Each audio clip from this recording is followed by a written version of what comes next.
La posición geográfica de Irán es un punto neurálgico en la encrucijada del mundo.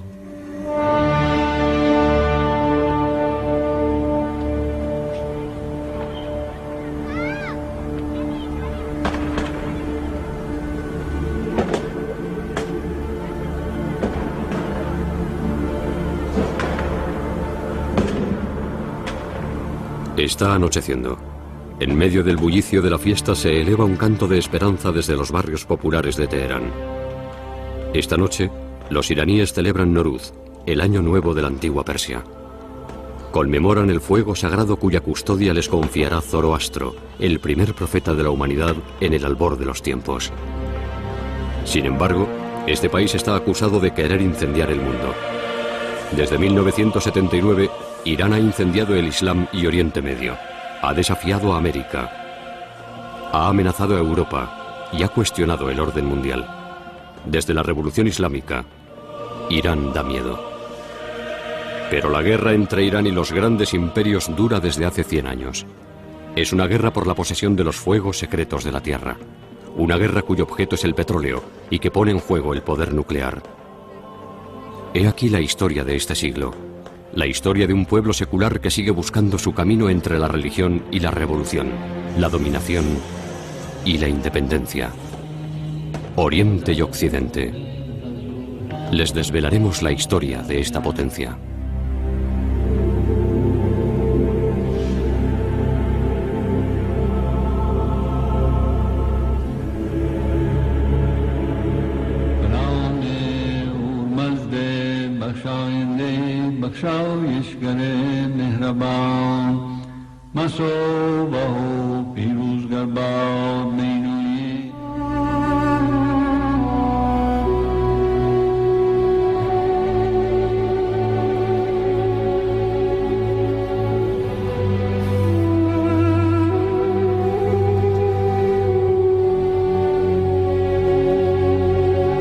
Tras el Irán moderno se encuentra la civilización hoy olvidada de los Qajar. Tras la Revolución Francesa, es aquí, en el Palacio del Golestán, donde esta dinastía trata de resucitar los tiempos gloriosos de Darío, las rutas de la seda y el Islam chií.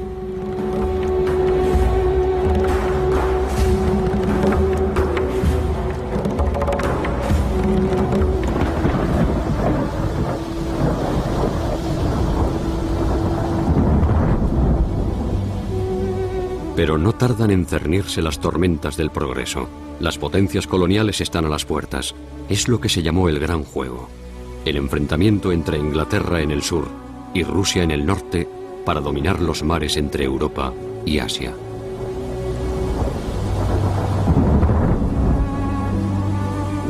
Ya entonces, Persia es un polvorín, atrapado entre Irak, el Cáucaso y Afganistán. Ya entonces Persia, que pronto se llamará Irán, debe someterse al extranjero.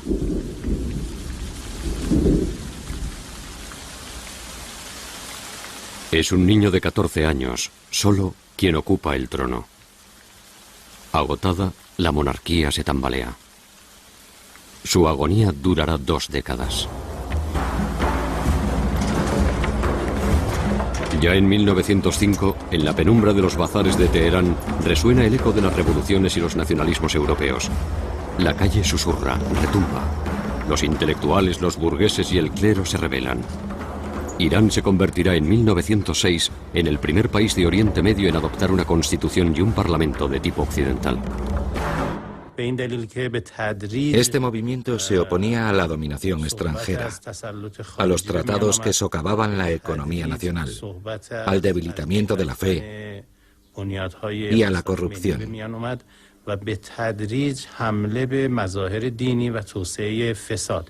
Para el clero, el modernismo estaba eclipsando la religión.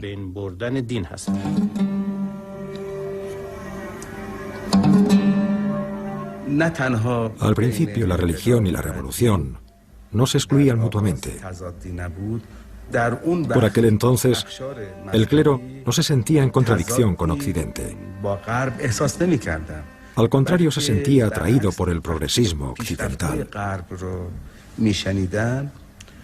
sobre todo por los ideales de libertad y de Estado de Derecho.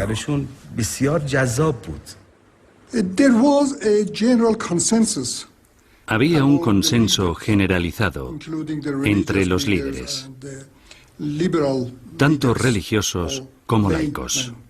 El Islam estaba muy presente en el espíritu de la revolución constitucionalista, pero era una revolución modernista. Los iraníes se despertaron de su largo sueño y comprendieron que estaban a la zaga del progreso mundial. No obstante, la modernidad no nacerá de la alianza entre el Islam y la democracia.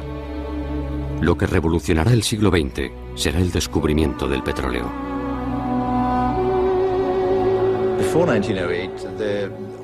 Antes de 1908, se decía que en Irán el petróleo manaba de las rocas desde la antigüedad. Esto se conocía como fuegos ardientes.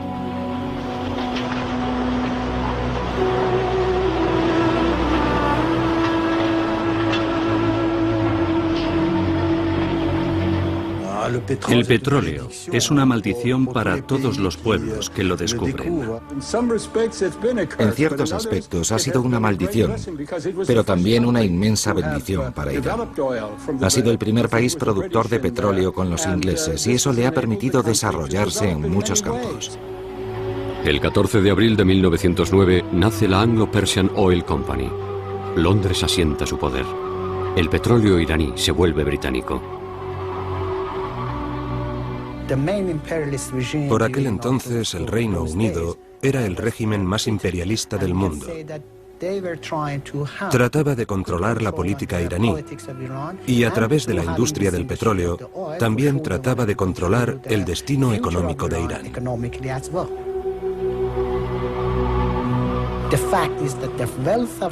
La riqueza del país era explotada y exportada por una compañía que ni siquiera tenía la obligación de formar a los iraníes que trabajaban para ella.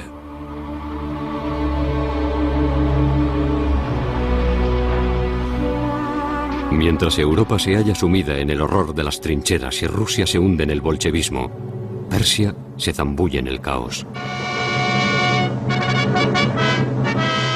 Del caos de la última guerra mundial ha surgido un nuevo líder, el Shah Reza, un coronel de un regimiento cosaco. En 1921, el Shah Reza marchó sobre Teherán junto con un puñado de hombres y tomó las riendas del país. 15 años después de la revolución constitucionalista, cuando se desmoronó el Estado Qajar, se instauró un nuevo régimen. Hacía falta una nueva ideología política, nuevos valores e ideas. El Shah Reza fue quien encarnó esos valores. Al igual que Atatürk en Turquía, el Shah Reza es un occidentalista. También él asimila el progreso con la revolución nacional, el ejército, la industria y la laicidad. Admiraba mucho a Atatürk. Como éste había fundado una república, pensaba que él también podía presidir una. Así pues, trató de instaurar una república en Irán, pero el clero chií se oponía formalmente a ello. Surgió un antagonismo entre el Shah Reza y el clero. Tras 1300 años, las mujeres de Irán se han emancipado. Salen sin velo y son libres de frecuentar a hombres y mujeres y de participar en la vida de su país.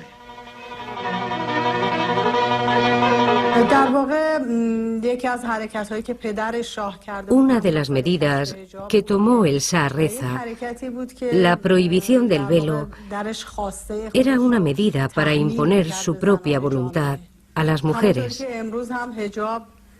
igual que hoy se les impone el velo.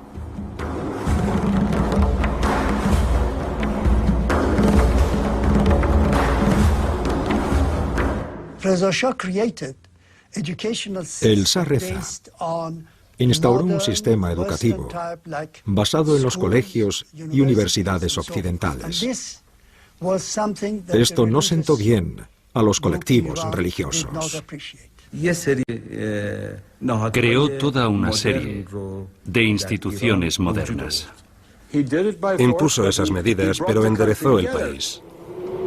En su marcha forzada hacia la modernidad, el Shah Reza vuelve a los orígenes. En contra del clero chií resucita a Darío, a Zoroastro y a Persépolis. Persia se convierte en Irán, la tierra de los arios. El Islam no ha de ser más que un recuerdo. Cuando accedió al poder, creyó que tenía por misión instaurar una ideología nueva.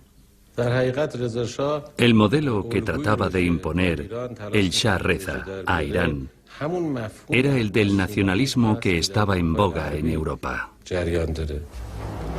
Pero la democracia y el Islam se rebelan. Dos parlamentarios, Mohammad Mossadegh, un laico, y Hassan Modares, un clérigo, encabezarán la oposición.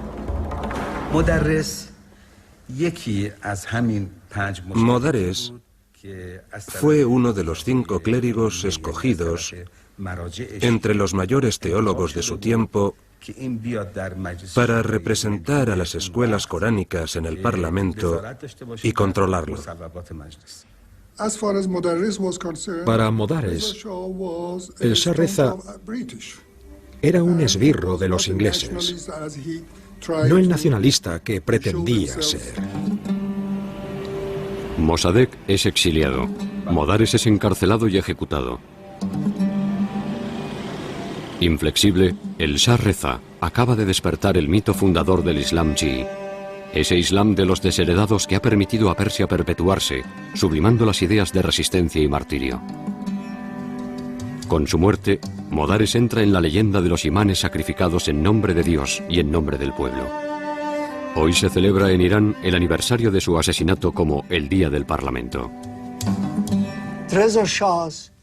El periodo durante el que gobernó el Shah Reza vio entrar a Irán en el siglo XX, en un momento en el que la mayoría de países se desarrollaba y progresaba. Abadán, ciudad, refinería y puerto petrolero. Los tiempos habían cambiado. Hacia 1927 se había descubierto un gigantesco yacimiento de petróleo en Kirkuk. El centro de interés se había desplazado hacia Irak. Irán dejó de ser el único productor de petróleo de la región. Ahora le toca rebelarse al Shah Reza. En pleno auge de los totalitarismos, Irán hace por primera vez un llamamiento a la sociedad de las naciones. En 1933, 32 años después de firmar el primer contrato, el Shah Reza se encaró con los británicos. El expolio de las riquezas iraníes por la Anglo-Iranian Company no podía continuar. Había que hacer algo.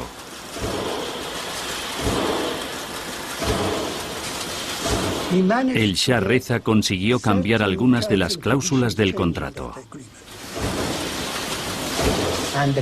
El contrato, que inicialmente era de 60 años, acabó siendo extendido a 90 años.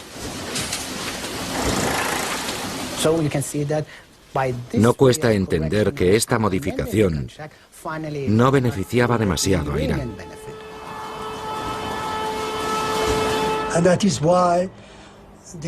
Así fue como empezó a abrirse paso entre los círculos políticos iraníes la idea de nacionalizar el petróleo.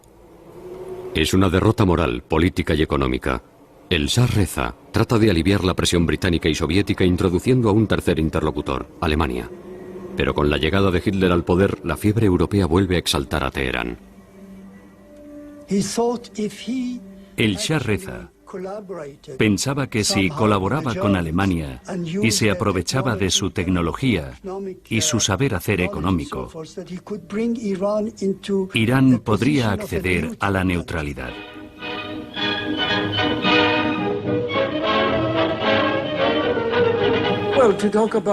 Por lo que respecta a los vínculos del Shah Reza con la Alemania nazi, él no era el único. Irak y muchos países árabes eran proalemanes, porque eran antibritánicos, antisoviéticos y antialiados. Las declaraciones de neutralidad del Shah en vísperas de la Segunda Guerra Mundial no cambian nada. El petróleo vuelve a convertir a Irán en un punto crucial. Los rusos invadieron por el norte y los británicos por el sur. Era importante asegurar el acceso al petróleo. El encuentro fue muy sencillo. El oficial ruso disparó una bengala para informar a su Estado Mayor de que los aliados formaban ahora una línea continua desde el Ártico hasta Libia.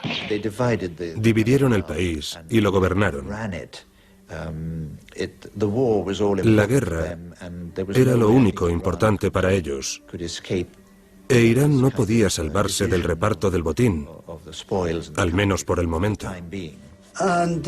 Obligaron al Shah Reza a abdicar. 30 años más tarde, su hijo y sucesor, el Shah de Irán, se acordará de esta humillación.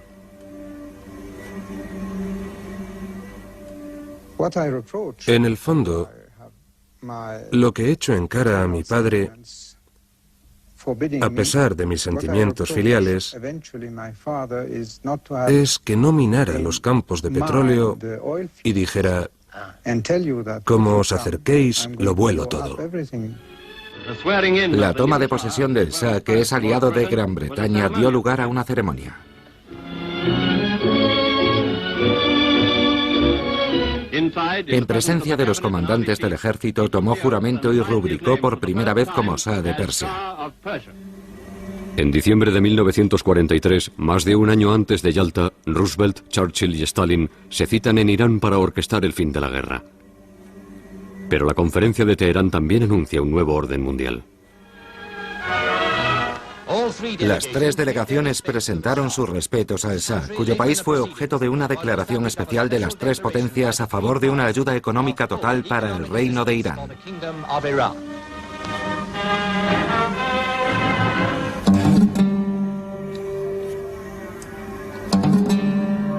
Tras Yalta, el mundo se instala en la Guerra Fría. Washington se enfrenta a Moscú en todas partes. Europa del Este, Asia y Oriente Medio hacen las veces de teatro. E Irán, de ensayo general. Irán y Estados Unidos han mantenido siempre relaciones agridulces. Y la historia de estas relaciones exige una relectura.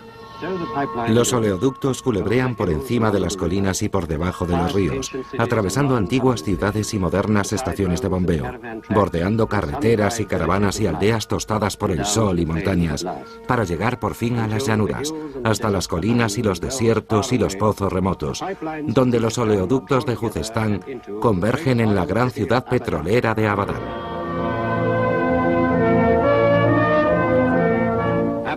Mucha gente ve ahora el nombre de Abadán como un sinónimo de incertidumbre, sin haber visto el lugar ni saber qué tan curiosa y compleja ciudad se yergue en el delta del Tigris y el Éufrates.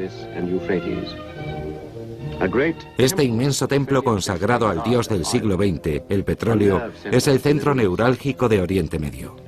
Y sin embargo, hace tan solo unas generaciones no había aquí más que un desierto desolado y yermo y una isla vacía.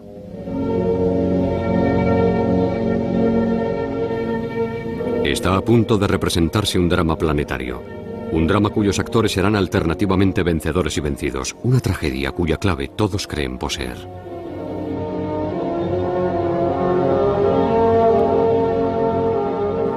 Mohammad Mossadegh, que ha regresado al poder como primer ministro. El ayatolá Kayani, líder del partido religioso.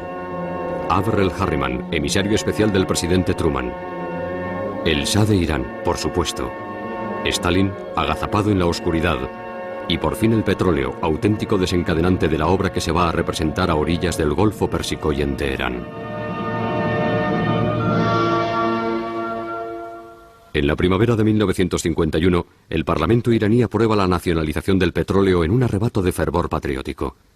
Adelantándose a Nasser o Nehru, Mossadegh encarna la rebelión de lo que aún se conoce como Tercer Mundo frente al colonialismo. Una vez más, Irán hará de laboratorio de la historia. Era un gran político.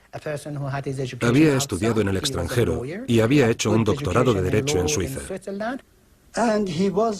Era un auténtico nacionalista.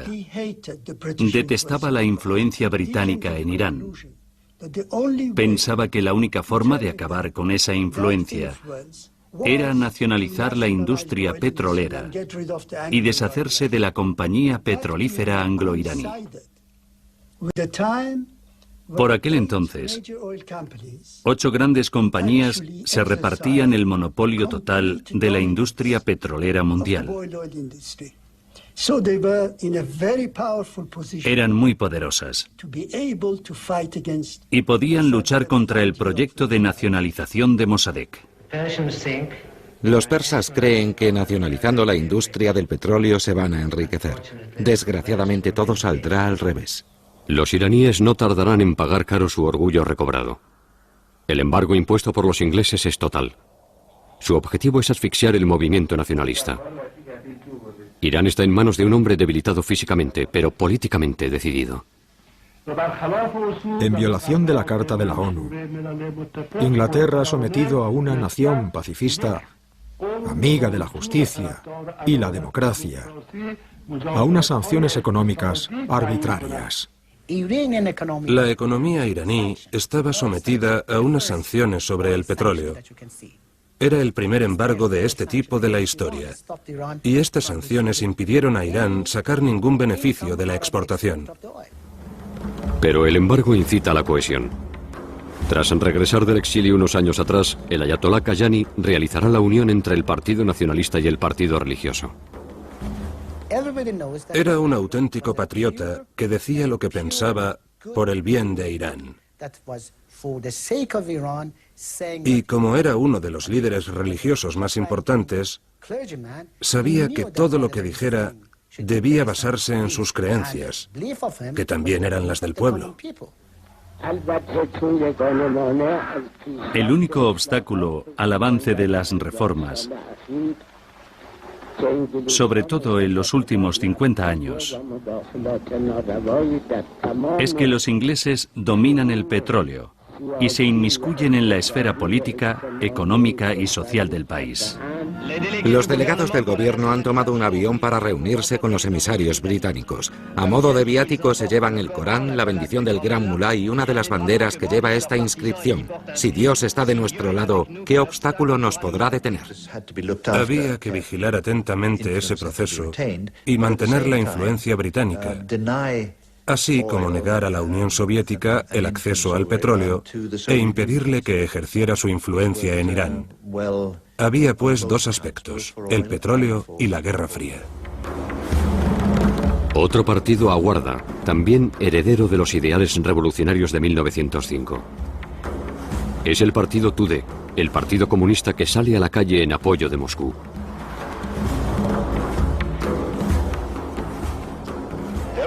Las manifestaciones culminan con el destrozo de los carteles de la compañía, sustituidos por banderas iraníes. Hay amagos de mediación. Gran Bretaña acude a La Haya y gana un recurso contra la expropiación. Es el momento escogido por los americanos para entrar en escena. El presidente Truman envía un emisario, Averell Harriman. Su misión oficial es hacer de mediador entre iraníes y británicos. Mr. Harriman tiene una serie de encuentros con el primer ministro Mossadegh. De estas entrevistas emerge la esperanza de evitar la crisis que amenaza la paz mundial.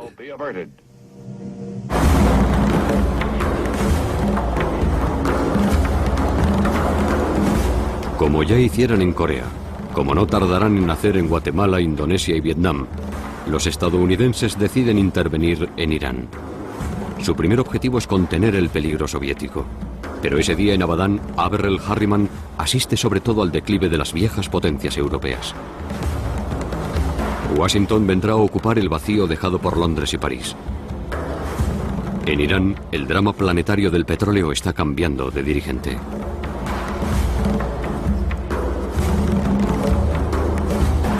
En otoño de 1951, Mossadegh da una semana al personal inglés para marcharse. La evacuación de mujeres y niños se ha intensificado a medida que ha ido aumentando la tensión. Los 300 últimos técnicos serán evacuados la víspera del plazo fijado por el gobierno iraní. Con su partida, el mundo libre se enfrenta a dos problemas: el encarecimiento del petróleo y la posibilidad de una guerra en Oriente Medio. Pero si estallara una tercera guerra mundial, todas estas civilizaciones, todos estos avances y estas maravillas desaparecerán, dejando paso al imperialismo de las grandes potencias. Al igual que el Shah Reza, Mossadegh acude a las instituciones internacionales. Va a Nueva York ante la Organización de Naciones Unidas. Denles una oportunidad de ser escuchados. Cuando hayamos escuchado al responsable del gobierno iraní, si sus declaraciones no les satisfacen, aplazaremos el veredicto. Pero responder sin darle una oportunidad de ser escuchado sería una violación del espíritu de la Carta de las Naciones Unidas.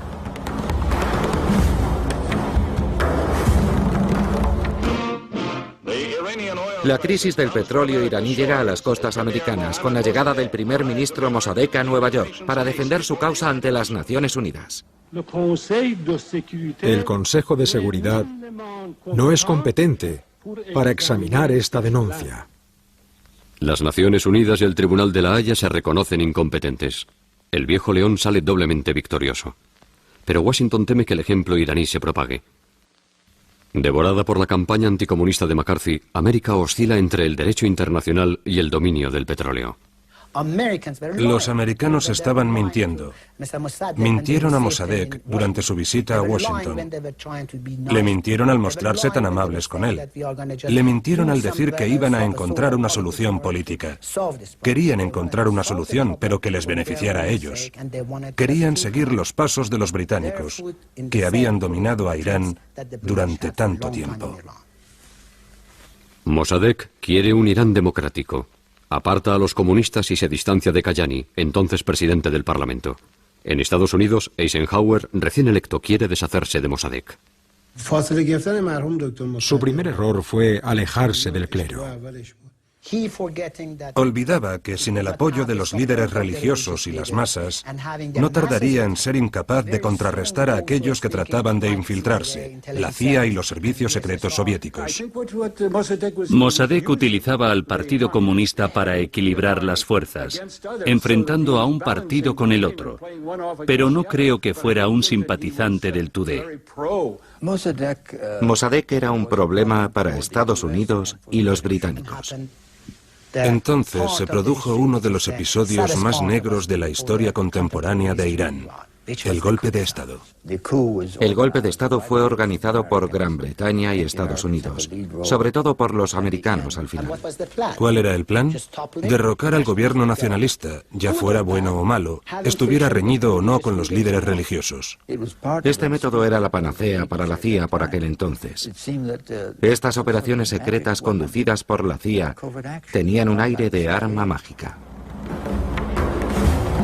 El mismo guión se repite inalterable en las cuatro esquinas del mundo hasta el Chile de Pinochet.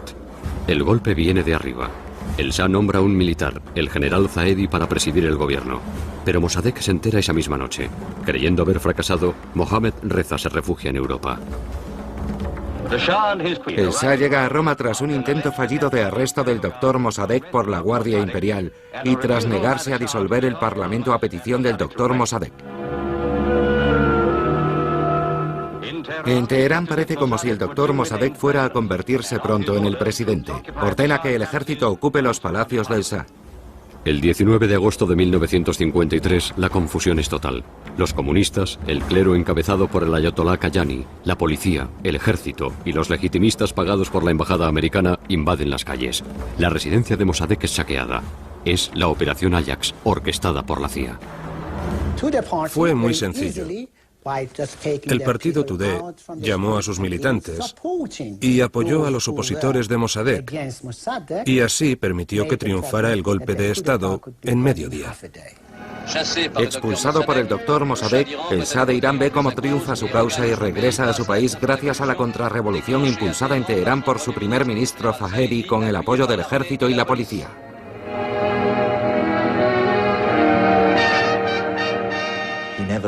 Nunca se olvidó y de hecho siempre se arrepintió de haber tenido que depender de la CIA y de Estados Unidos para volver al poder. La misma muchedumbre que ayer aclamaba a Mossadegh hoy aclama al Shah, y las estatuas que ayer fueron retiradas vuelven hoy a sus pedestales. Se ha cerrado provisionalmente otro capítulo en la accidentada historia de Irán.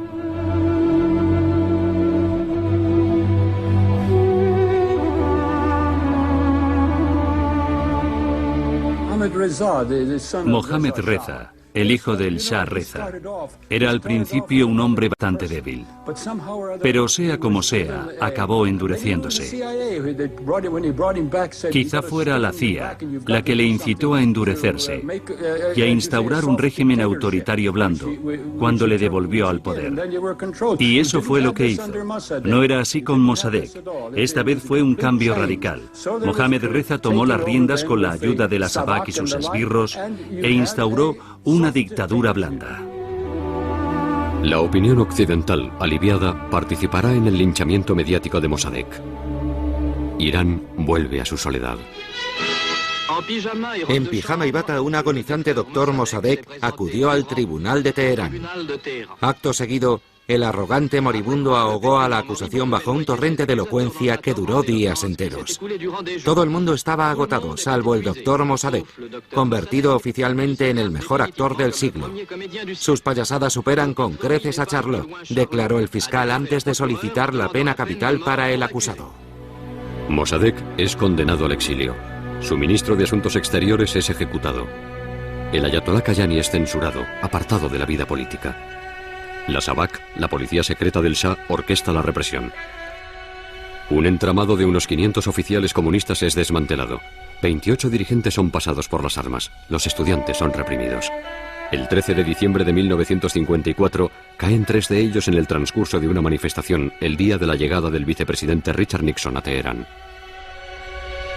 Un último símbolo, Navab Safavi, un activista fundamentalista que fue el primero en reclamar la instauración de una república islámica, es condenado a muerte y ejecutado por los atentados terroristas perpetrados por sus partidarios.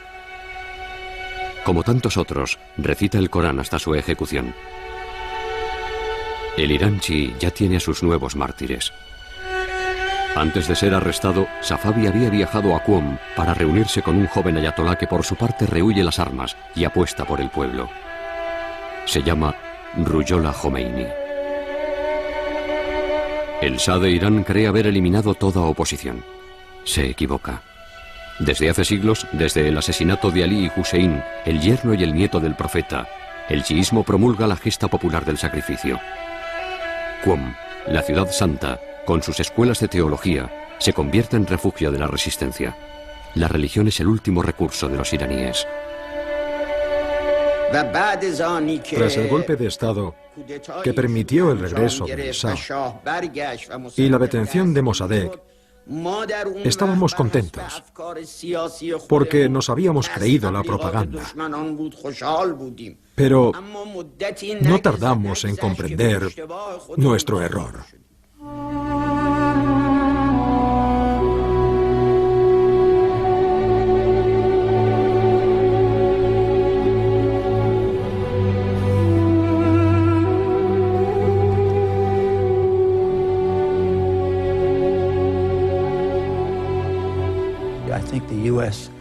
Estados Unidos no se dio cuenta en absoluto de lo ofensivo que resultaba para el pueblo iraní volver a instalar al Shah en el trono. Esto envenenó los siguientes 25 años. Para dirigir los países, buscábamos a gente que no contribuyera al expansionismo del imperio soviético. Irán despliega la alfombra roja, o mejor dicho, la alfombra persa, para saludar a Ike Eisenhower. Es decir, que el cortejo va pisando unas costosas alfombras dispuestas a lo largo de la calle, mientras el presidente es vitoreado por la muchedumbre apostada en las aceras. En el Palacio Real, el Shah obsequia a Ike en el transcurso de su histórica misión con un retrato que acabará en el Museo Eisenhower de Abilene. Por aquel entonces creíamos que la energía nuclear era una fuente de energía importante para el mundo.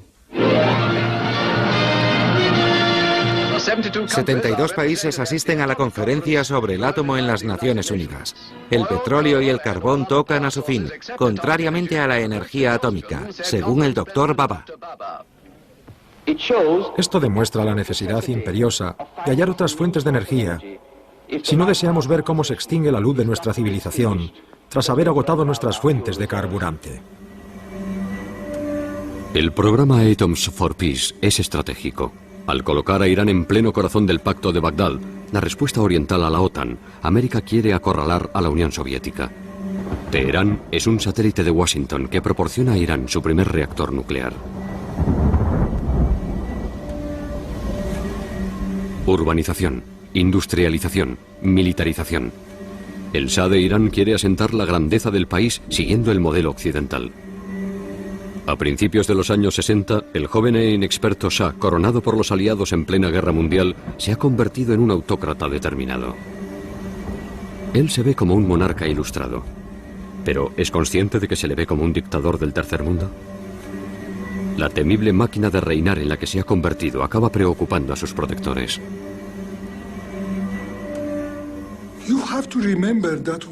Cuando Kennedy accedió al poder, consideró que la situación era una consecuencia de la falta de modernización e incluso de occidentalización del sistema, tanto a nivel político como económico.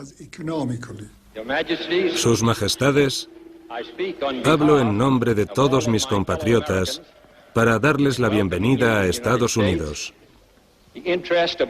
Tenemos los mismos intereses: preservar nuestra libertad, mantener la paz y ofrecer una vida mejor a nuestros pueblos.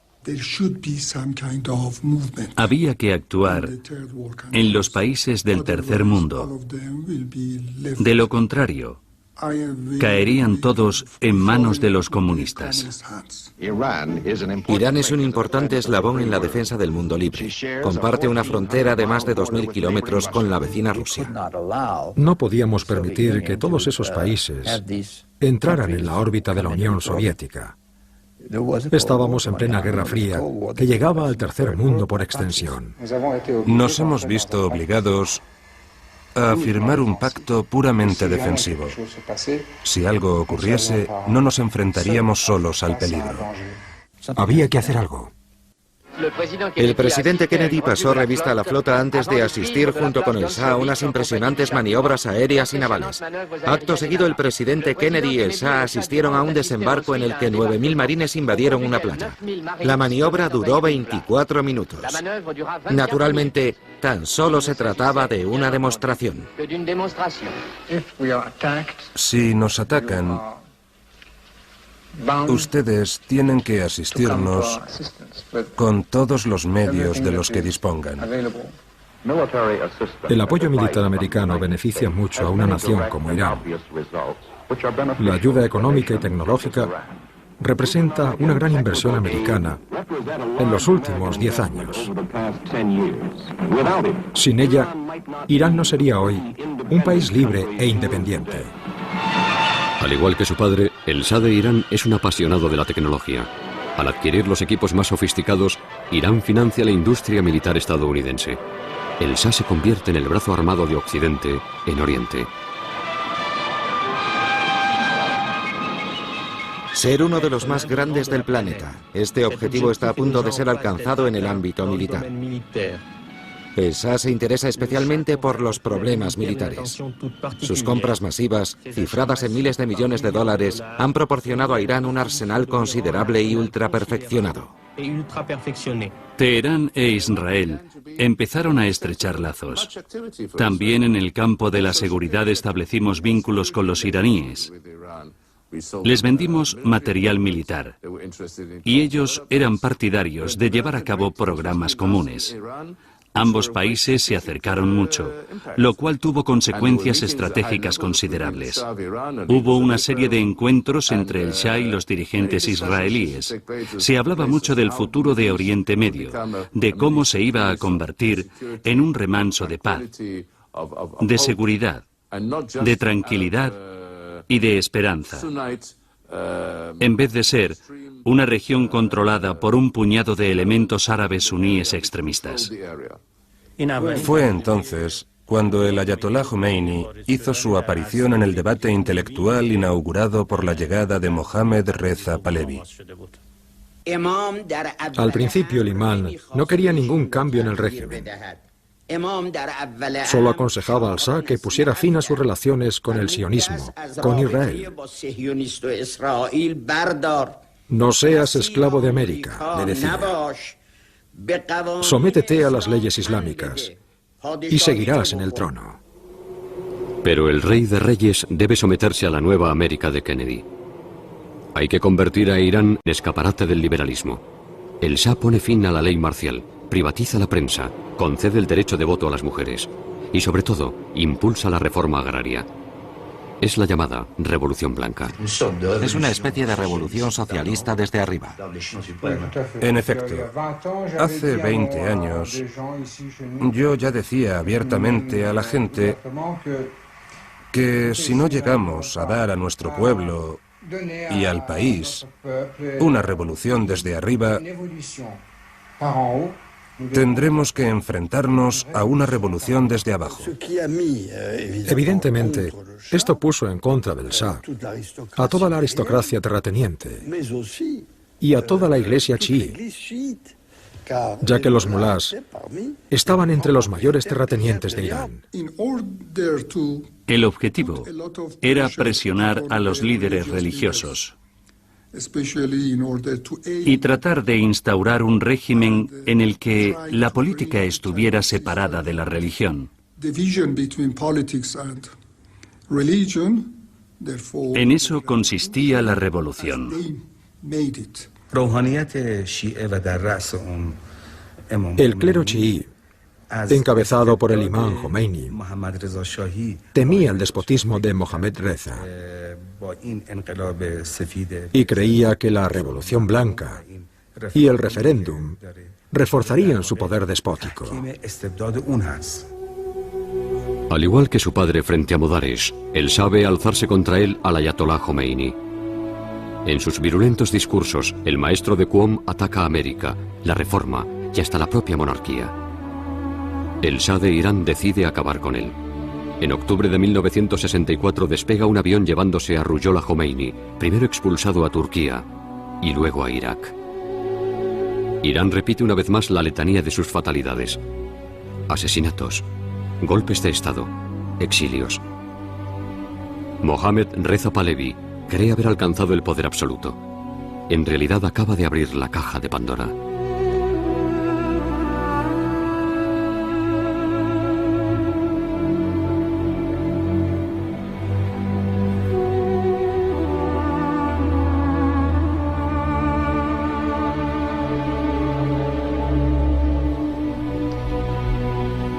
En 1967, emulando a Napoleón, el rey de reyes se autocorona Luz de los Arios.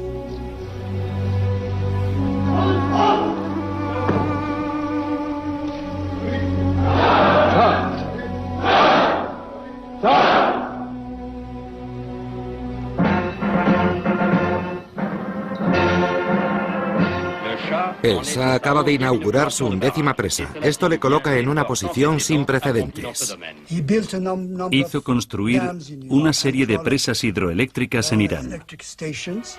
El Estado se ha convertido en el mago, el zahorí que toca con su varita la provincia desheredada. Construye una presa, colecta el agua y costea un vasto sistema de irrigación. Queremos combinar la tecnología moderna con el espíritu de nuestra antigua civilización 3 veces milenaria.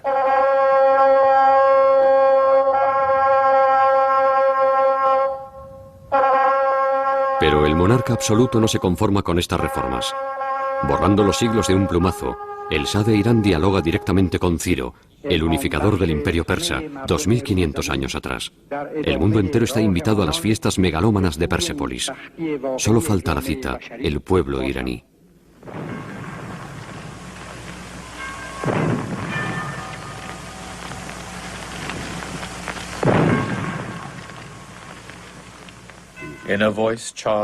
Con voz cargada de emoción, el Shah se dirigió al espectro del rey difunto. Oh Ciro, gran rey, rey de reyes, rey Aquemánida, rey de la tierra de Irán. Yo, el Shah de Irán, te saludo en mi propio nombre y en nombre de mi nación. Llegó la hora del ajuste de cuentas. Irán ha recobrado su gloria. Emulando una vez más a su padre, el Shah se rebela contra el extranjero. La crisis del petróleo de 1973 le servirá de pretexto para demostrar su poder.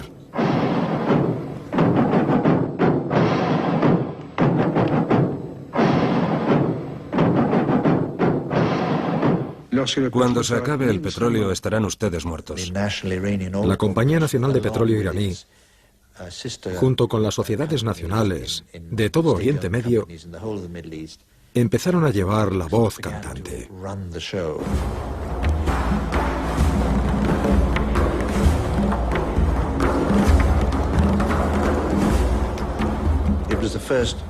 Fue el primer gran choque por el petróleo. Los precios aumentaron en un 400% en cosa de 2 o 3 meses. Combativo, belicoso, resuelto, arrogante incluso, Mohammad Pahlavi planta cara al planeta, multiplicando declaraciones y entrevistas. El Shah se apodera de los medios de comunicación. Las economías se tambalean. El rey del petróleo sueña con dominar el mundo. Usted es un empresario europeo. ¿Por qué debería ganar más en tasas que lo que ganamos nosotros con nuestras materias perecederas? Cuando se creó la OPEP, su principal objetivo era ejercer una influencia en la determinación del precio del petróleo en el mundo. Y el Shah de Irán era partidario de endurecer la organización. Han construido su riqueza, su industria floreciente, y todo gracias al petróleo barato que les llegaba a espuertas. Aumentaba la producción iraní, pero paralelamente atacaba a Occidente, que no pagaba lo suficiente y siempre quería subir los precios. Ninguna industria que pueda llegar a convertirse en un cartel, un trust, debe estar en manos de intereses privados para que no se cree un cartel. Había muchos acuerdos de este tipo, acuerdos secretos, pero era un cartel poderoso. El petróleo debería estar en manos del Estado, no de compañías que han conseguido beneficios del 500, 600 o 700% este año. Los colores iraníes ondeaban en Versalles cuando el emperador de Irán sobrevoló en helicóptero el prestigioso marco que la República reserva a sus huéspedes oficiales. Quería importar tecnología nuclear.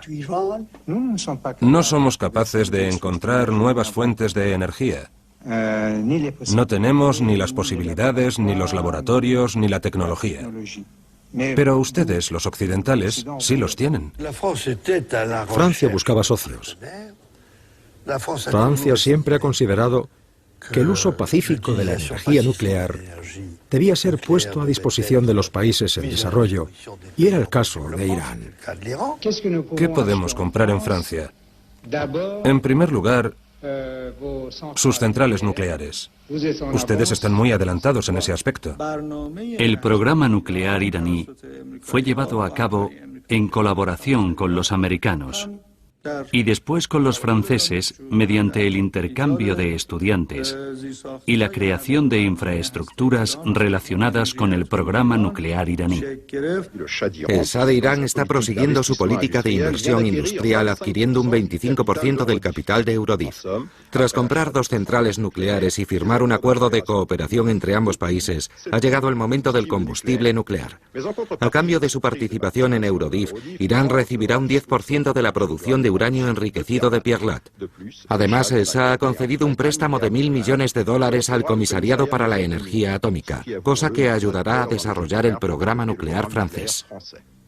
Las conversaciones cara a cara continuaron en el Elíseo, con una serie de entrevistas que permitieron a ambos jefes de Estado hacer un balance de la cooperación económica entre sus países. Se tomaron precauciones para que lo que hacíamos en el campo del desarrollo nuclear con esos países no pudiera ser usado con fines militares. El Shah de Irán quiso entonces añadir a su colección de trofeos de caza el trofeo de autócrata. Disolvió todos los partidos políticos, incluso los que le apoyaban, y creó un partido único, el Partido de la Resurrección.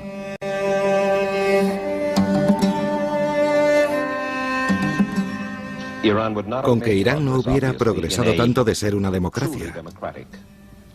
¿Qué es la democracia? ¿La democracia? Sí. ¿Cómo la define usted? ¿No es América un país democrático? No estarían de acuerdo los griegos en el ágora.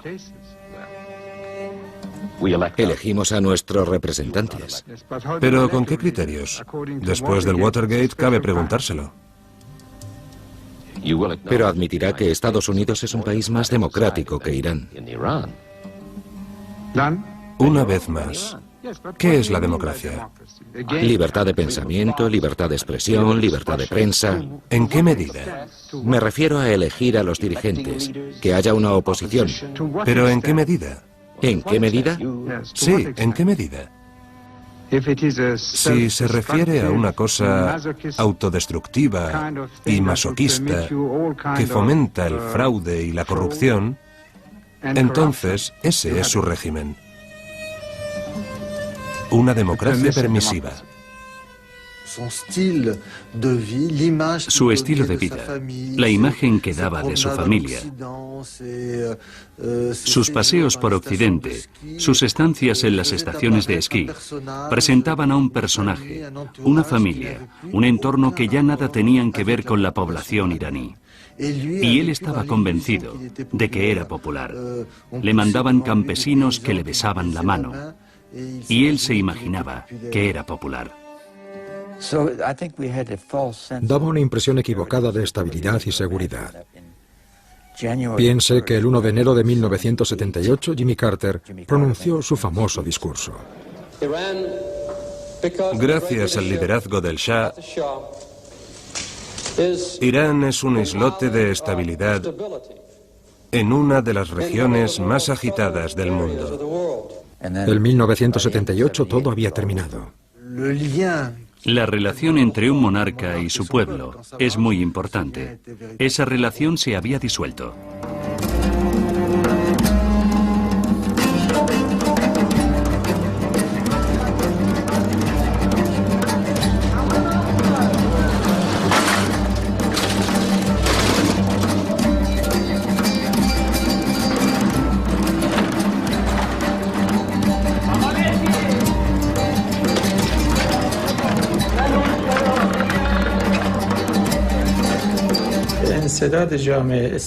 Acabó siendo evidente que el obstáculo con el que tropezaba la sociedad era el absolutismo. Cada cual albergaba una rencilla particular. Unos pensaban que su religión estaba siendo pisoteada, otros sus libertades, otros denunciaban las desigualdades o la corrupción.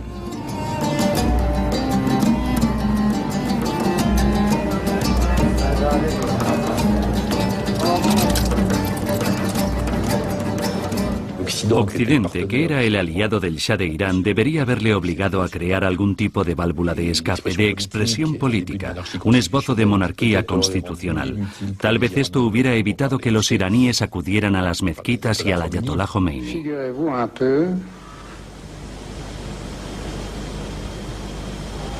Imagínese un momento lo que pasaría si Irán adoptase una actitud no amistosa con los países occidentales, digamos.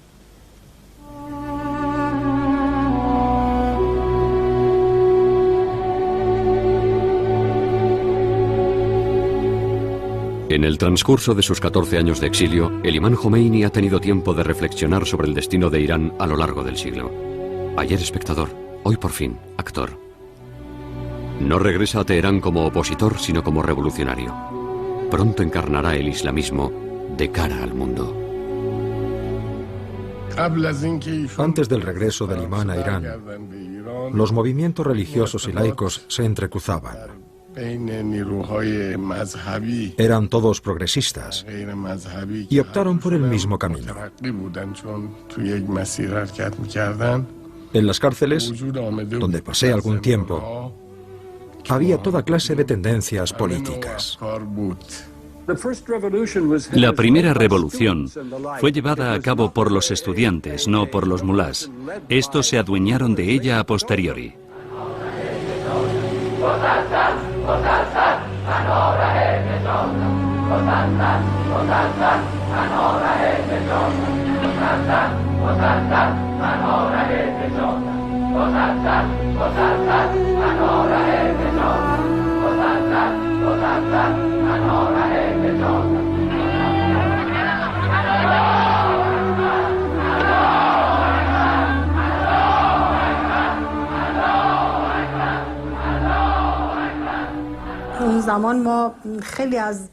Por aquel entonces se hablaba mucho de los activistas que luchaban contra el régimen del Shah.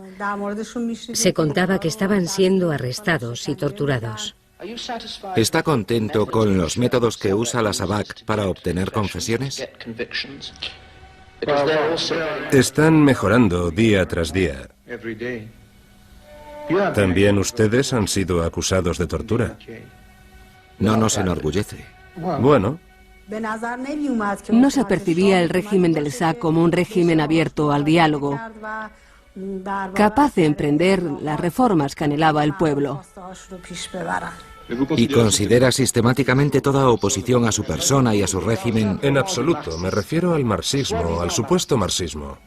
Por lo que sabemos, existe al menos una oposición religiosa bastante fuerte. No es algo serio.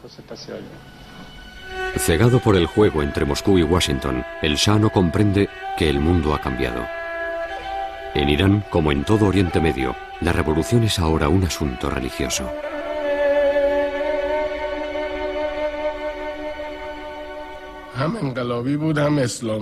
Nuestro movimiento era a la vez revolucionario e islámico.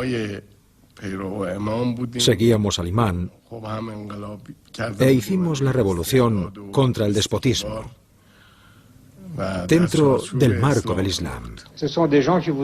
Esta gente quiere que todo vuelva a ser como en la Edad Media. Había grupos que no se interesaban demasiado por el Islam. Solo les interesaba la revolución, pues eran nacionalistas o socialistas. Contrariamente a lo que contemplaban otros movimientos, el imán Jomeini solo creía en la óptica fundamentalista y radical de los militantes islamistas. Los disidentes se enfrentaron violentamente a los estudiantes. Los demás grupos no tenían alternativa. Tuvieron que unirse al movimiento islámico. Antes de que regresara el imán, fundamos un consejo revolucionario provisional.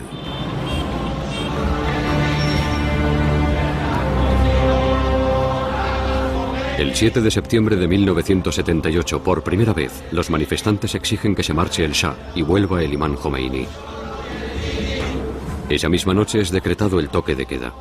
Al día siguiente, el viernes 8 de septiembre, el ejército abre fuego sobre la muchedumbre congregada en la plaza Yale.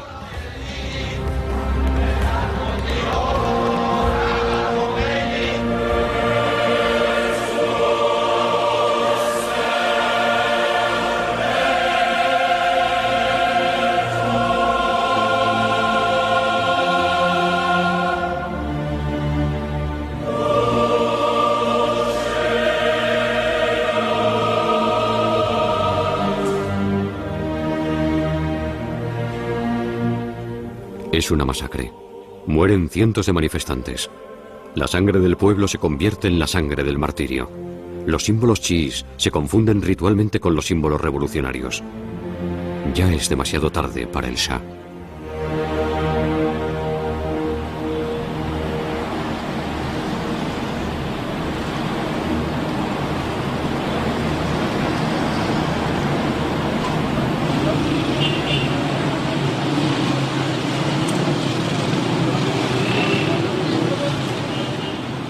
Naturalmente, hemos de promover una democratización. Adoptaremos las mismas leyes que existen, digamos, en Francia, con respecto a la libertad de expresión o de manifestación. Los vamos a copiar.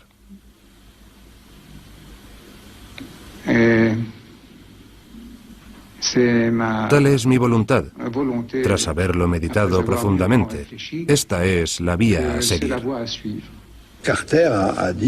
Carter confesó a Giscard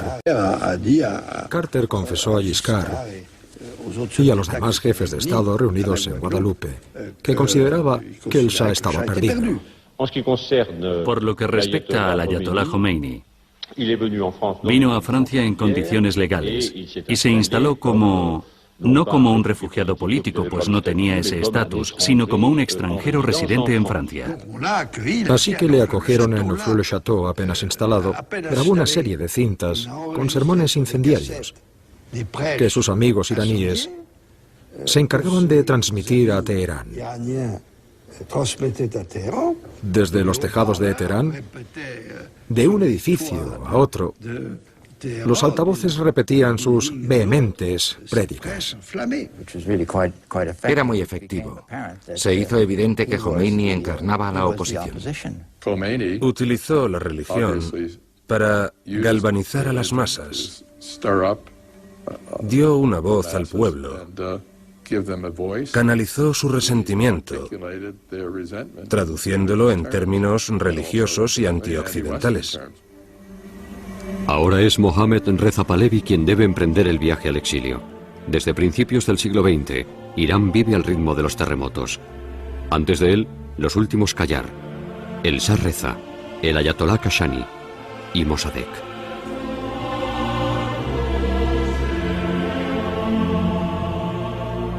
Tal vez se acuerde, justo antes de irse, de que fue en esta misma pista del aeropuerto de Teherán donde hizo repatriar los restos mortales de su padre.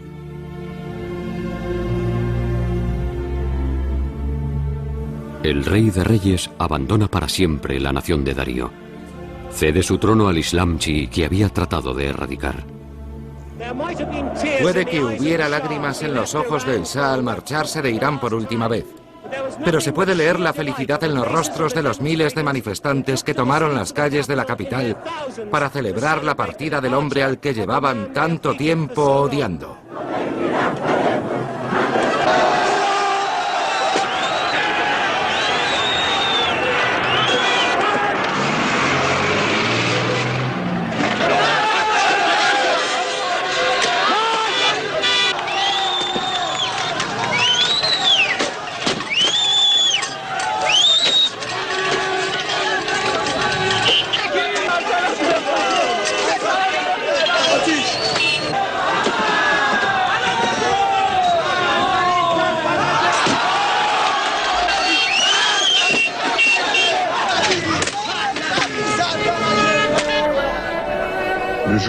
El día de su llegada el jueves pasado, desde que salió el sol, han ido llegando más de 3 millones de personas al recorrido que efectuará el ayatolá. Miles de campesinos, algunos venidos de muy lejos, llevan una semana acampando a las puertas de Teherán.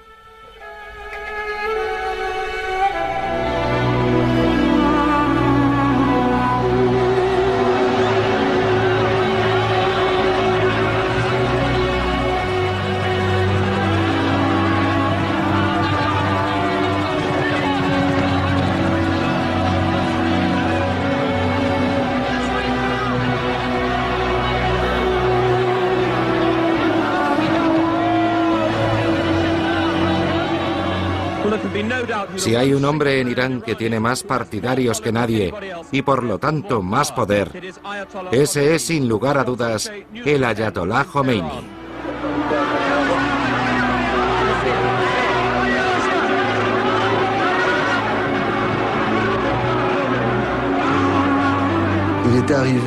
Consiguió transmitir a Occidente una imagen de gurú amable que abogaba por la armonía universal y la felicidad de los pueblos. Pero en cuanto llegó a Irán, la gente comprendió que tenía otra faceta.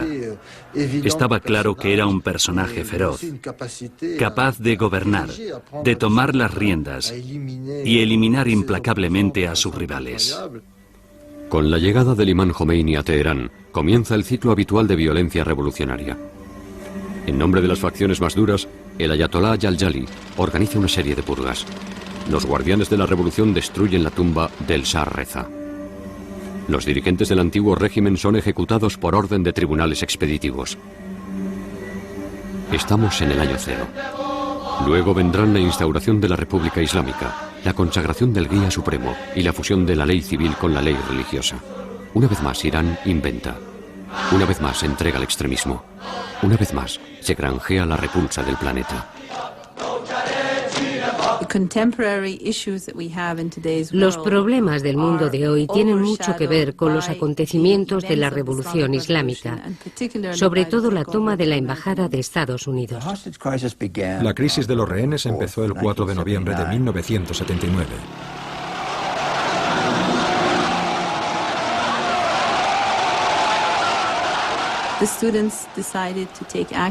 Los estudiantes decidieron por su cuenta tomar cartas en el asunto, formando un movimiento revolucionario estudiantil. Su objetivo era desbaratar toda conspiración contra la República Islámica y así preservar y asegurar la integridad de la revolución. Recibí una llamada de mi asistente a eso de las 6 de la mañana. Por aquel entonces yo dirigía la división de operaciones en la zona de Oriente Medio. Me dijo textualmente, están escalando el muro. Unos activistas estaban invadiendo la embajada.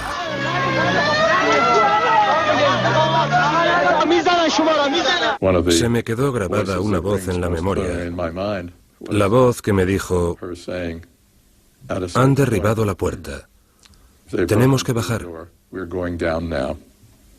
Luego, el teléfono siguió descolgado un rato.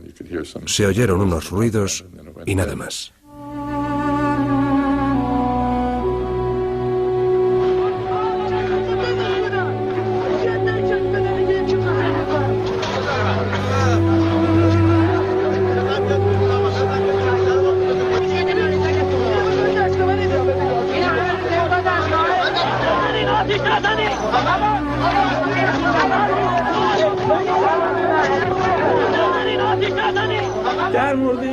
¿Éramos conscientes de estar violando territorio extranjero?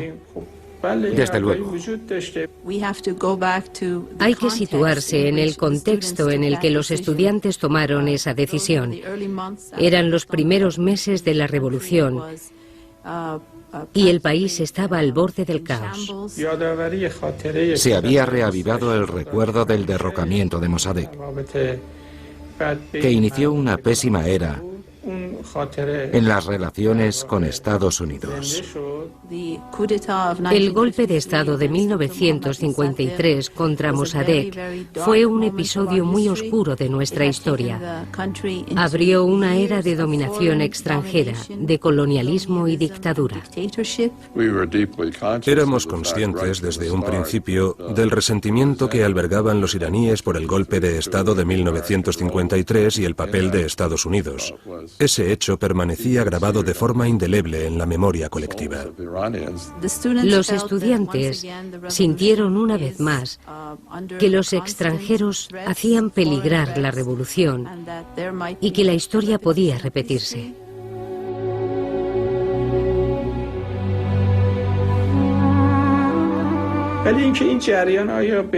En ningún momento se pensó que ese acontecimiento fuese a tener tan graves consecuencias.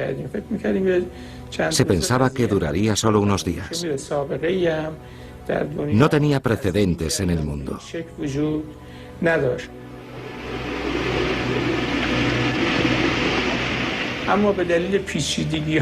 Pero las complicaciones que surgieron impidieron a los protagonistas encontrar una solución rápida. Por fin, al cabo de varios meses, organizamos una operación que nos permitiera liberar a los rehenes, al tiempo que nos evitara declarar una guerra abierta. El supuesto intento de rescate se convirtió en un desastre para el gobierno americano. Fue un episodio muy humillante para Estados Unidos. Los comandos americanos son aniquilados por una tormenta de arena. Humillación suprema. Al liberar por fin a los rehenes, Jomeini contribuye a llevar a Reagan a la Casa Blanca. Pero la humareda que se desprende de los helicópteros destripados anuncia ya otras guerras. ¿Quién salió ganando del incidente de la embajada americana? ¿Quién perdió? ¿Dañó este incidente a la revolución? ¿Entorpeció el impulso revolucionario en Irán? ¿Frenó el avance de la revolución islámica iraní en la región? ¿Qué relación hubo entre el incidente de la embajada y la guerra entre Irán e Irak?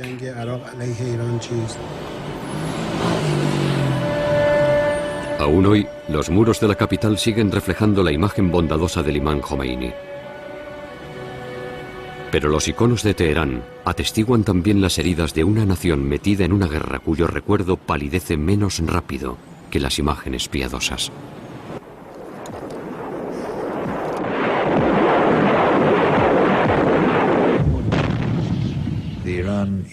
La guerra entre Irán e Irak fue una de las más violentas de aquella época y enfrentó a dos de los mayores productores de petróleo del mundo. La producción iraní sufrió tanto como la iraquí, ya que el conflicto se desarrolló principalmente alrededor de los yacimientos en el norte del Golfo Pérsico.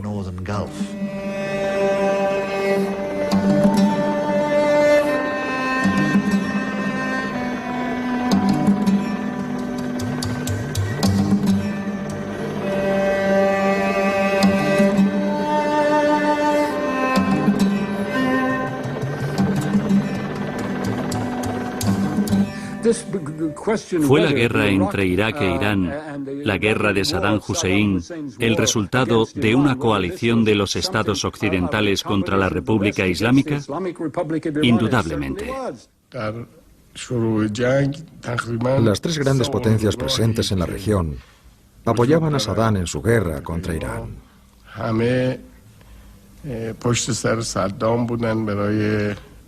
Cada cual tenía sus razones para colaborar con Irak. Los occidentales iban a perder sus intereses en Irán. Estados Unidos no quería un Irán victorioso que dominara la región. Los países reaccionarios de Oriente Medio temían que se propagara la revolución en sus fronteras. Estados Unidos empezó a ayudar a Saddam Hussein transmitiéndole información recopilada por los servicios de inteligencia, sobre todo información técnica sobre las batallas. Saddam Hussein luchaba contra la proliferación de la revolución chií iraní en Oriente Medio. Pugnaba por impedir que prosperaran los chiíes y empezaran a propagar en la región su fervor religioso extremo. En Occidente, el miedo a la revolución islámica y sus posibles repercusiones en el conjunto del mundo árabe musulmán era considerablemente más fuerte que las críticas que podía inspirar el régimen de Saddam Hussein. Por aquel entonces, este daba una imagen de régimen muy autoritario pero modernista. Los americanos tenían la sensación, errónea creo yo, de que los iraníes planteaban más problemas que los iraquíes. Estábamos solos.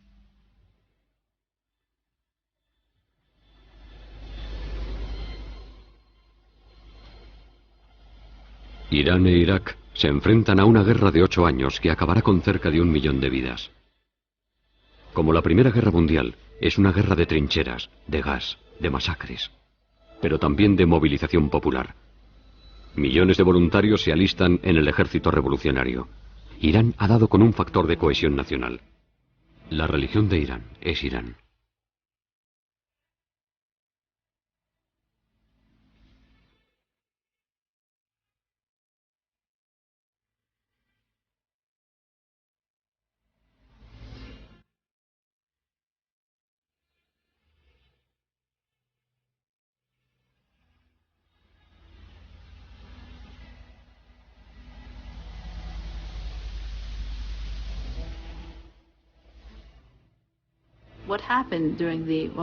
Lo que ocurrió durante lo que llamamos la guerra impuesta de 8 años o la sagrada defensa era una cuestión de autodeterminación. La decisión de luchar por la libertad, la independencia y la dignidad, como todos los que defienden la libertad en el mundo.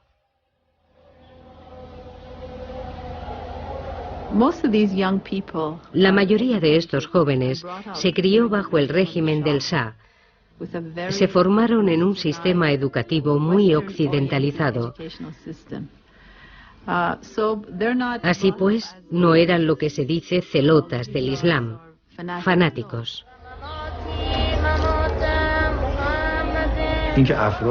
El hecho de que estas personas aceptasen morir como mártires no significaba que deseasen suicidarse, sino que aceptan sacrificarse en nombre de algo más grande que su propia vida.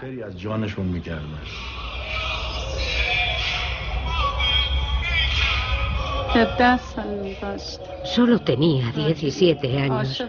La guerra, los combates le excitaban.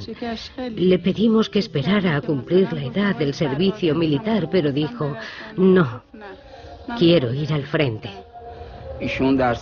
Murió como un mártir en 1983. Cuando empezó la guerra, aunque quería estudiar, estaba a menudo en la mezquita con sus amigos. Amaba a Dios, el Corán, la oración. El otro aspecto esencial de la guerra fue la identidad nacional. Hacía tiempo que los iraníes habían perdido la suya. Habían perdido el prestigio de la grandeza de su pasado. Buscaban una oportunidad de reencontrarse y la guerra se la brindó. Era el primer conflicto que ganaban desde hacía 2 siglos. De todos los presentes en este día del recuerdo, en el cementerio de los mártires, ¿cuántos han perdido a un hermano, un padre, un hijo, un amigo?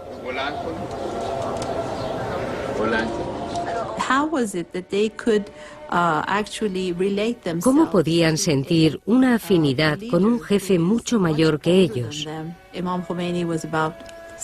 El imán Jomeini tenía 75 años por aquel entonces. ¿Cómo podían tener un vínculo espiritual con él esos jóvenes de 19 o 20 años?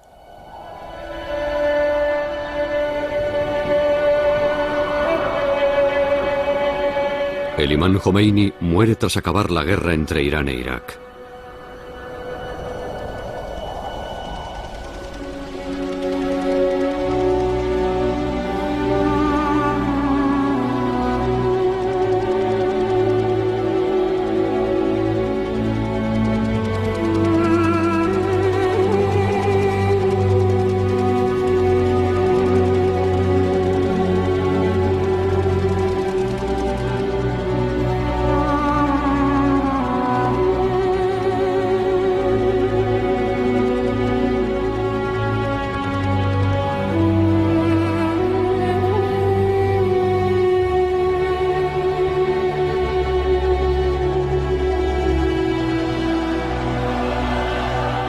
Tras la muerte de su guía, la nación, por fin reunida pero huérfana, llora un siglo de esperanzas perdidas.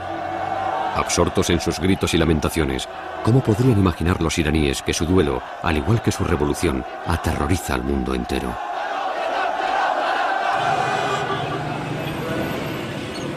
Desde 1979, Irán no deja de hundirse en su aislamiento. En la escena internacional, las guerras declaradas esconden guerras secretas. Los rehenes de Líbano, los atentados de París, el caso Rushdie, el caso Eurodiv, el caso Gorgi. La opinión internacional sienta a Irán en el banquillo de los acusados. Con el regreso del poder nuclear, el antagonismo va increciendo. Os voy a decir una cosa. La adquisición y la explotación de la tecnología nuclear es hoy más importante que el petróleo cuando lo descubrimos. Y ya sabéis lo importante que es el petróleo para el futuro de un país.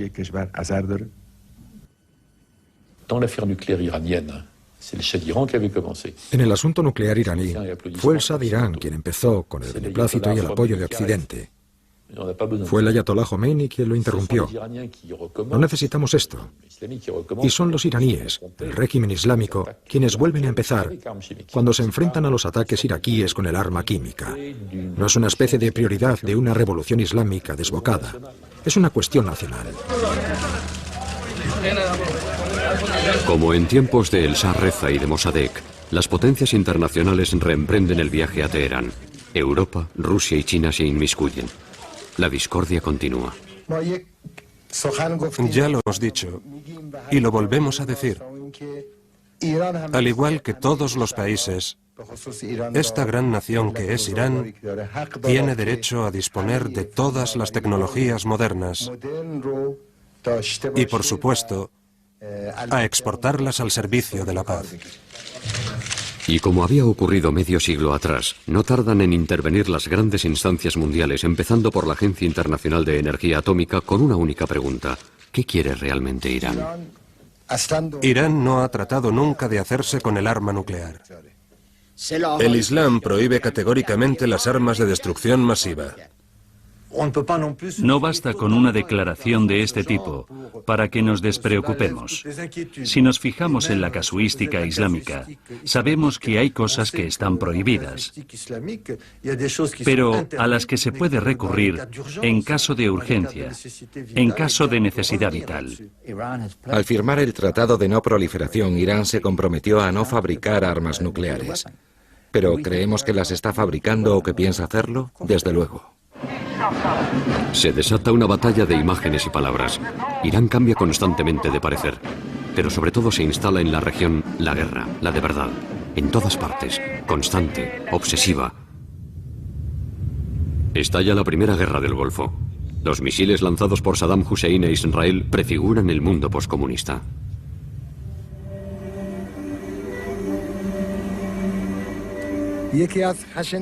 Es un crimen brutal y despiadado cometido contra los ciudadanos americanos. Y yo lo condeno firmemente en nombre de la República Islámica de Irán, siguiendo los preceptos en los que creo. Es inhumano y antiislámico. La población iraní estaba realmente conmovida. Nunca hay que olvidar esto.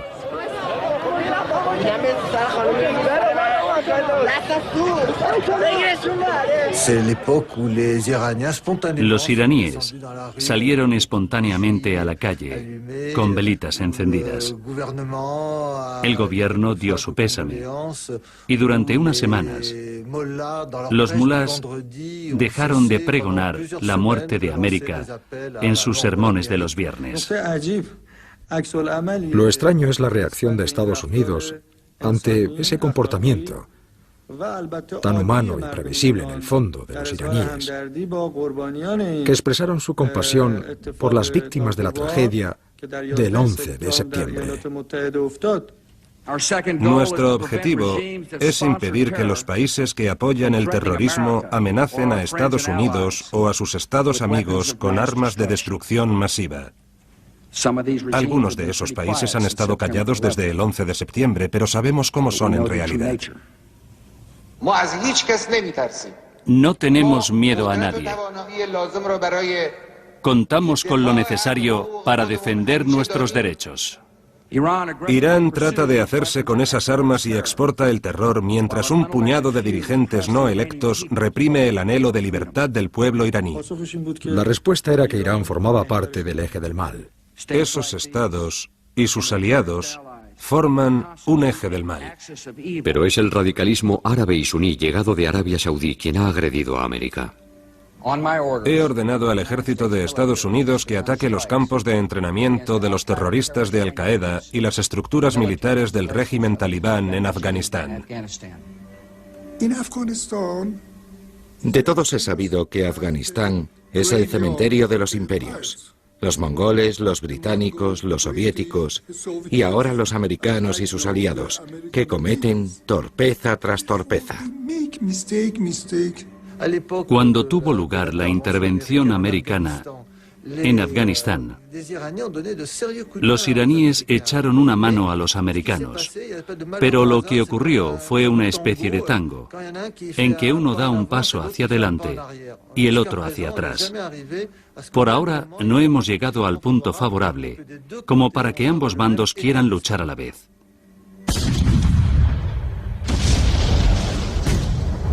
Después de Afganistán, América prosigue su guerra preventiva en Irak.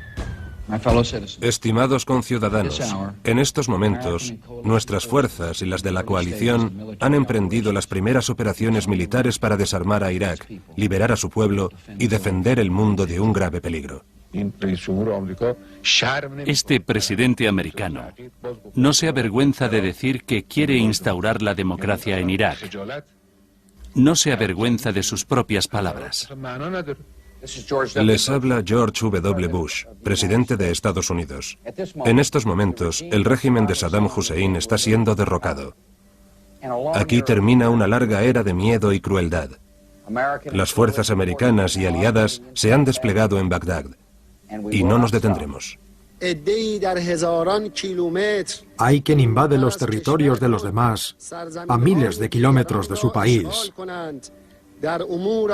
y se entromete en sus asuntos y se apodera de su petróleo, sus recursos vitales y sus vías estratégicas. Proteger a Israel, asegurar el petróleo, asegurar la democracia. La política de Bush en Oriente Medio exige el fin del Irán islámico.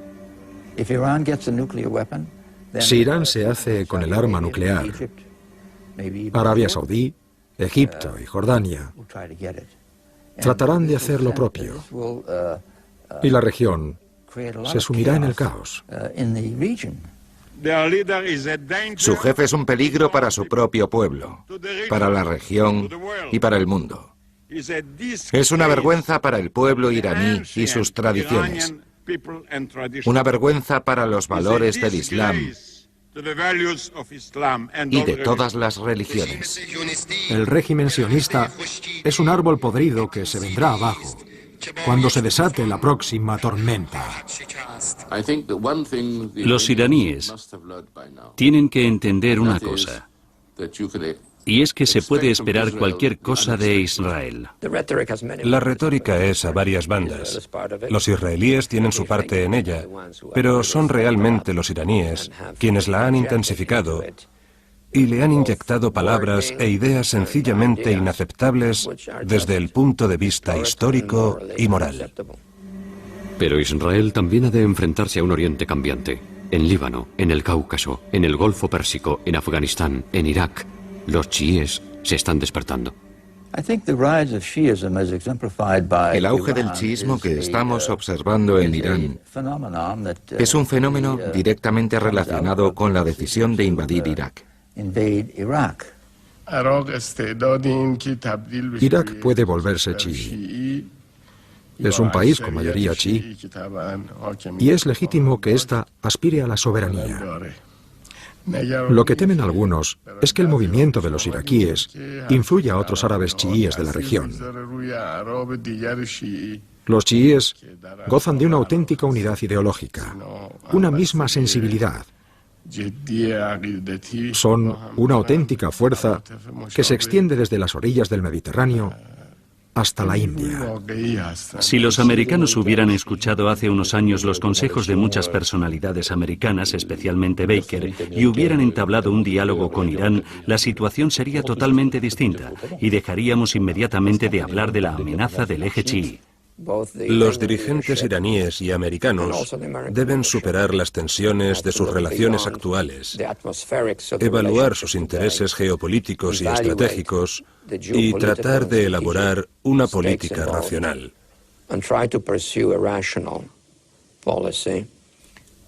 Todavía es posible, con un poco de determinación y de racionalidad por ambas partes, con un poco menos de retórica y, sobre todo, menos insultos y amenazas. Podemos colaborar con los americanos. La seguridad en Oriente Medio es inconcebible e impracticable sin Irán. Sin nosotros, es imposible alcanzar la seguridad en la región. El pueblo de Irán ha derramado su sangre y su riqueza para asentar esta posición histórica. Lo que han hecho los iraníes durante estos años ha sido compensar el desprecio de los últimos siglos. Soy de un país donde todas las mañanas se produce un terremoto y donde hasta la noche la gente se enfrenta a las consecuencias que esto conlleva. Y al día siguiente habrá otro terremoto.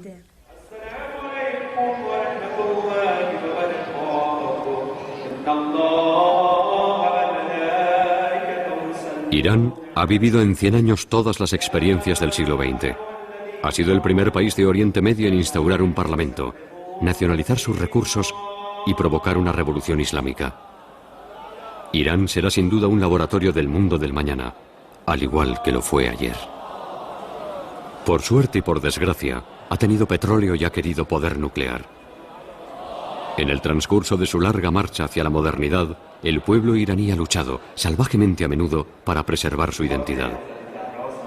La cuestión no es si mañana tendremos que vérnoslas con Irán, sino con qué Irán tendremos que hacerlo. Es una cuestión esencial, para los iraníes, para el conjunto de los musulmanes y para el mundo entero.